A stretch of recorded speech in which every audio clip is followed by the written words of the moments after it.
Now, I got good news, and I got bad news, and I got worse news. Good news, we found out what was wrong with you. And the bad news, you're going to die in 24 hours. And the worst news, I was supposed to call you yesterday and tell you this. So we got good news and bad news, worse news. Good news, we're going to eat here in a few minutes. Bad news, we got this sermon to listen to. And worse news, it'll probably get long. Okay, so hang in there and we'll all get there together. In 1 Chronicles 4 and verse 9, there is a real unique person. I don't know if you have heard of him, but most people just have went right by him when they're reading the Bible and never even noticed him. I used to ask congregations, how many ever heard of Jabez? And I'd get one hand or two hands out of a congregation. And I wondered, why in the world don't people know who this fellow is?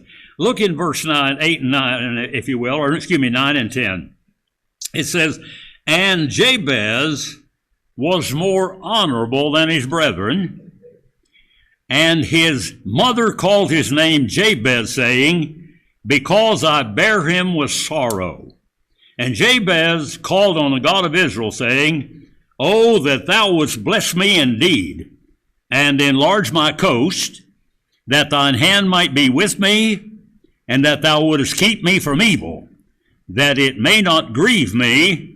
And God granted him that which he requested. Now, I don't know if you've ever heard about him, but God just seemed to have sliced the Bible open and in the verse 8 and 10 and just stuck him in there. Because if you read from Genesis 1:1 all the way to 1 Chronicles 4:8, it's no mention of Jabez. And if you start in verse 11 and go to Revelation 22 and 21, no mention of Jabez. He just kind of stuck in there